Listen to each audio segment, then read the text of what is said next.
तो दोस्तों HCL take ने अपने Q2 के नंबर को डिस्क्लोज कर दिया है। तो चलिए देखते हैं क्या है Q2 के नंबर्स के अंदर। लेकिन उससे पहले बता दूं, कंपनी को उससे डिविडेंड की भी अनाउंसमेंट की गई है।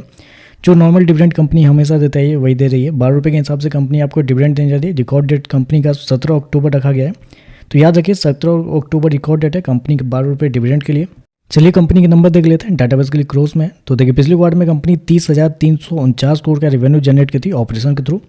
पिछले साल की बात करते हैं 28,862 करोड़ के आसपास, जबकि अभी देखें तो बढ़ के 31,942 करोड़ आपको जाता हुआ देखने को मिला। तो साल दर साल जाते हैं तो साल दर साल कंपनी के रेवेन्यू के अंदर एक अच्छी खासी तेज़ी आपको देखने को मिली। लगभग बोल सकते हैं 10% के आसपास की तेज़ी आपको देखने को मिल रही है। जबकि क्वार्टरली बेस पे जाते हैं तो क्वार्टरली बेस पे भी कंपनी के रेवेन्यू के अंदर तेज़ी आपको देखने को मिली। यहाँ भी देखें तो लगभग बोल सकते हैं 5% के आसपास का जंप आपको देखने को मिल रहा है।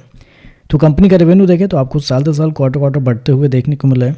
हालांकि मार्केट का अनुमान भी था कि कंपनी के रेवेन्यू आपको बढ़ते हुए देखने को मिल सकते हैं, क्योंकि बेसिकली मेरे पास मल्टीपल ब्रोकर्स हाउस की रिपोर्ट है जो कि आपके सामने आ चुका होगा। उसमें अगर आप गौर करते हैं तो मोस्टली ब्रोकर का मानना भी था कि कंपनी के रेवेन्यू इसी के आसपास जाता हुआ देखने को मिल सकता है। जो एवरेज अनुमान निकलता है वो आपका निकल के आता है 31,500 करोड़ के आसपास। कंपनी हो गया 31,942 करोड़।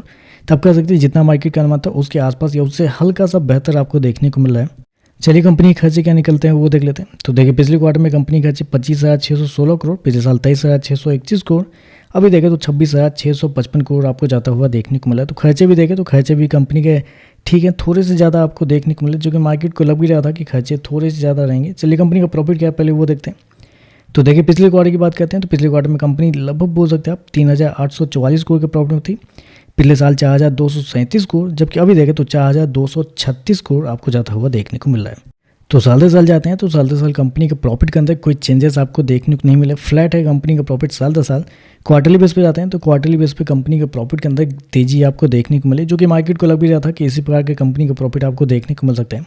क्योंकि मेरे पास मल्टीपल ब्रोकर्स हाउस की रिपोर्ट आपके सामने आ ही चुका होगा। उसमें अगर आप गौर करेंगे तो मोस्टली ब्रोकर का मानना भी था कि कंपनी का प्रॉफिट 4,200 करोड़ के ऊपर ही आपको देखने को मिल सकता है। जो एवरेज अनुमान निकल के आता है वो आपका निकल के आता है 4,250 करोड़ के आसपास। तो आप कह सकते हैं जितना मार्केट का अनुमान था उसके आसपास ही आपको देखने को मिल रहा है।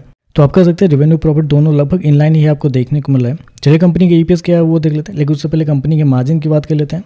तो देखिए पिछले साल कंपनी का मार्जिन देखें तो 14.68% के आसपास था। पिछले क्वार्टर की बात करें तो पिछले क्वार्टर में कंपनी का मार्जिन 12.66% के आसपास था, जबकि इस क्वार्टर में देखते हैं तो कंपनी का मार्जिन 13.26 आपको जाता हुआ देखने को मिला। तो साल दर साल देखें तो अभी भी कंपनी का मार्जिन कमजोर आपको देखने को मिला है।